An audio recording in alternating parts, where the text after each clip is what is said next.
নমস্কার, পল্লবীর রান্নাঘরে আপনাদের সবাইকে জানাই সাদর আমন্ত্রণ। আজ আমি আপনাদের সাথে গোটা আলু দিয়ে ডিমের একটি দুর্দান্ত স্বাদের রেসিপি শেয়ার করতে যাচ্ছি। সাথে কিছু টিপস অ্যান্ড ট্রিক্স থাকছে। তার জন্য আমি নিয়েছি 4টি ডিম। ডিমগুলো সিদ্ধ করে আমি খোসা ছাড়িয়ে নিয়েছি। এবার ডিমগুলোকে এভাবে একটি ছুরি দিয়ে আমি একটু একটু করে কেটে দিচ্ছি, যাতে তেল মশলা ভালো করে ঢোকে। আর নিয়েছি এরকম গোটা আলু, এগুলো নতুন আলু, খোসা ছাড়িয়ে কাঁটা চামচ দিয়ে এরকম একটু ছিদ্র ছিদ্র করে নিচ্ছি, যাতে এর মধ্যে তেল মশলা ভালো করে ঢোকে। কড়াই গরম করে দিয়ে দিচ্ছি তেল। এবার আমি আলুগুলোকে ধুয়ে হালকা ব্রাউন করে ভেজে নিচ্ছি। খুব বেশি ভাজবো না। এগুলো নতুন আলু, মোমের মতো গলে যায়। আলু ভাজা হয়ে গেছে, এখন নামিয়ে নিচ্ছি। এই তেলের মধ্যেই আমি ডিমগুলো ভেজে নেব।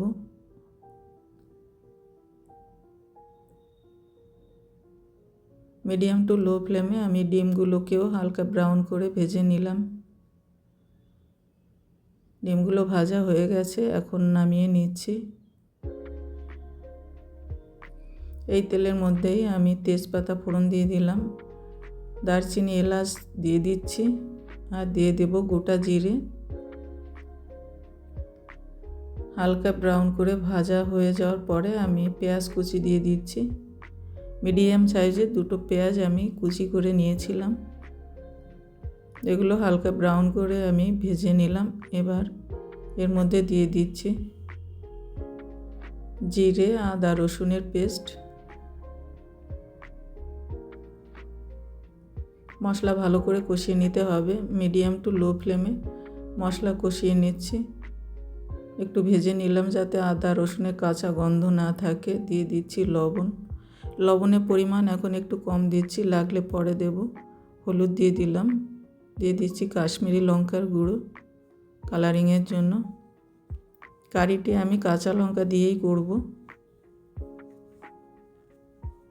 মিডিয়াম টু লো ফ্লেমে মশলা কষিয়ে নিচ্ছি। গরম জল দিয়ে দিলাম। মশলা কষানোর উপরও স্বাদ অনেকটা নির্ভর করে। আর দিয়ে দিলাম কাঁচা লঙ্কার পেস্ট। বেশ কিছু সময় যাবত মশলা আমি কষিয়ে নিয়েছি। দেখুন মশলা থেকে তেল ছেড়ে দিয়েছে। এবার দিয়ে দিচ্ছি ভাজা আলুগুলো। আলুগুলো দেখতে ঠিক ডিমের মতো লাগছে। ভালো করে কষিয়ে নেব আলুগুলোকে, যাতে তেল মশলা ভালো করে ঢোকে এর মধ্যে। মিডিয়াম টু লো ফ্লেমে অনেক সময় যাবত আমি কষিয়ে নিলাম। এবার দিয়ে দিচ্ছি গরম জল। গ্যাসের ফ্লেম হাই করে দিয়েছি। হাই ফ্লেমে বেশ কিছু সময় যাবত জাল দেওয়ার পরে আমি ভেজে রাখা ডিমগুলো দিয়ে দিলাম। আলুগুলো মোমের মতো গলে গিয়েছিল। আর একটু লবণ লাগবে, তাই লবণ দিয়ে দিলাম। ডিমের থেকে আলুর স্বাদ অনেক বেশি লেগেছিল। গরম মশলার গুঁড়ো দিয়ে দিচ্ছি। আপনারা এভাবে কারিটি করুন। এখন বাজারে নতুন আলু পাওয়া যায়।